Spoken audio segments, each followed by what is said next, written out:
Hi, and welcome to freehomebuyingwebinar.com. I'm David Stevenson, Managing Broker, Skyline Properties, Washington State's largest real estate office. With me today, acting as my producer, is my lovely wife, Glenn. Say hi, Glenn. Hi, Glenn.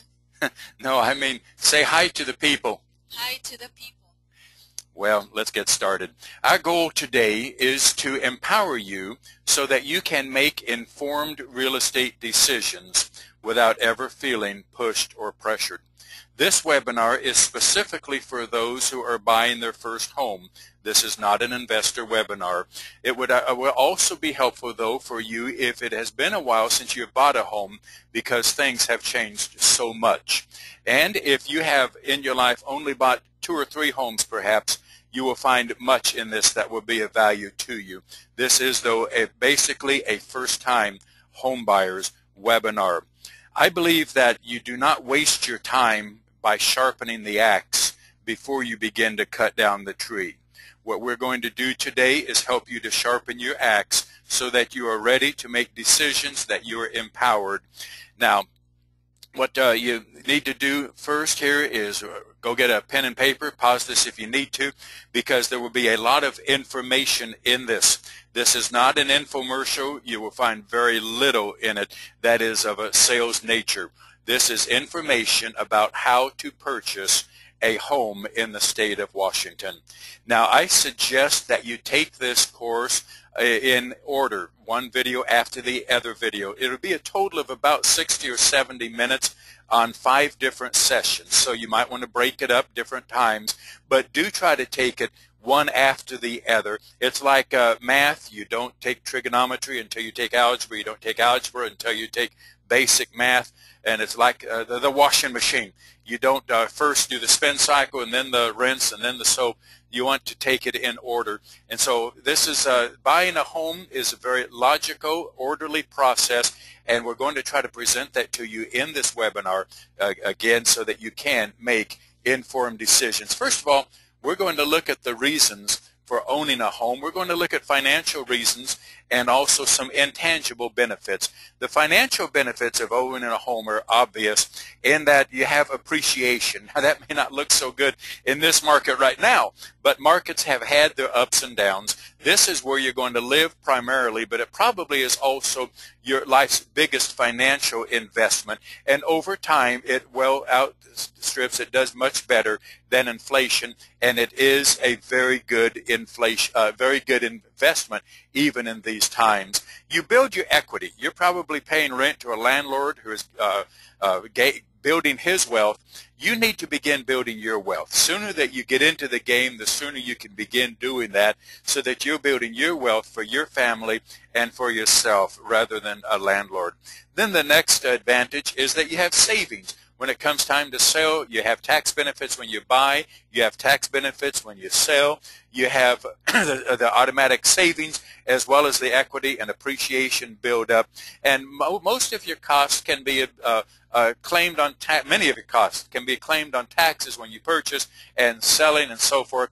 And so even the government itself is a promoter of home purchasing and home ownership. Now, let me give a quick disclaimer here. Throughout this video, I'm going to be giving my opinion based on 25 years of experience and observation. But if in any step along the way, be sure that if you get attorney's advice or accountant's advice, others as you may need along the way. But I think you'll find what I'm giving to you here very, very helpful. I have through the years basically, I would say, specialized in helping first-time home buyers. I get great joy in doing that because it's so appreciated, and it gets people where they can really begin building something for their family. Another advantage is predictability. Your landlord raises your rent. Last year 50, this year 50, next year who knows how much. Your rent goes up. 10 years from now, it'll be far above what it is now. Whereas when you buy a home, usually that payment is fixed, and now it's going to vary with insurance and taxes a little bit, but you have the predictability, which is very good to know. Now, some of the intangible benefits are freedom. It is yours. You want to plant a garden? Plant a garden. You want to decorate it? You want to put up wallpaper? You want to paint? You do what you want to do. that home is yours. Second benefit that's intangible, but I think the intangibles in a way are even more valuable than what's called financial benefits, is that you have the peace that that home is yours. You have that security. Give your children, if you have children, give your children a yard to play in. Give your car a garage. Have yourself a workshop. And so another of the reasons of intangible benefits is quiet. If you're renting, you may be in a noisy rental type neighborhood. You could be in apartments. Well, come on, no more thin walls and the noisy neighbors are gone. You've got your own place. And then safety. Usually there's far less crime in a home ownership community than there is in a rental community. And then, as I mentioned, stability. You can put your roots down. You can plant yourself someplace. You can get involved in community activities. Your children will have continuity of education. You can develop friendships. Your neighbors become friends. It gives you a place to anchor your life to weather life storms. And then you have the pride of ownership. No more landlord inspections. It is yours. And so these are reasons to own. And here's a big reason right here. Where does your rent go? I'll go down the left column to $1,000, and you'll see that if you're paying $1,000 a month in rent, well, you're wasting $12,000 in 1 year, $36,000 in 3 years, $60,000 in 5 years, $120,000 in 10 years down the drain, and nothing to show for it. You're just spinning your wheels. You're treading water forever, and it's a miserable feeling. Now, if it's $900, $1,100, whatever your rent is, look at the left column to see your rent, and you can look across to see how much you are wasting. So let's get you out of this rut. Let's find out, first of all, where are you on the buying scale? Many people, they begin by driving around properties. Most people, in fact, even a step before that, they look on the Internet. 87% of buyers today begin on the Internet. You're on the Internet right now watching this video. 87% begin that way. 62% of people will actually drive through a neighborhood where they would like to live. Maybe it's close to their job. Maybe they like the way the houses and the yards look. Perhaps family or friend already lives in that neighborhood. But people will choose a neighborhood, 2 or 3 neighborhoods that they like, begin to drive through those. Realize as you drive through, though, when you see the for sale signs, realize that 15% of the properties that are for sale do not even have a for sale sign. So you'll be missing some of those, but it is a good thing to drive around through neighborhoods that you like. It's a very good start. Another thing that people do is start looking at ads. Now, understand that the ads that you see in the full-color magazine and the newspapers, Internet, and different places, that only 3% of properties that are listed available right now are actually advertised at this time. So you're not getting a complete picture, but it's a good way to begin gauging the market, pricing, and educating yourself. Now, then you've noticed that you'll call an agent, and you're not only are the ads outdated, because there's a lag time sometimes in putting ads up, but also you'll get a hard sales pitch from pushy salespeople trying to shoehorn you into a property. Now, what do I mean by shoehorn? Well, they're not taking your best interest at heart.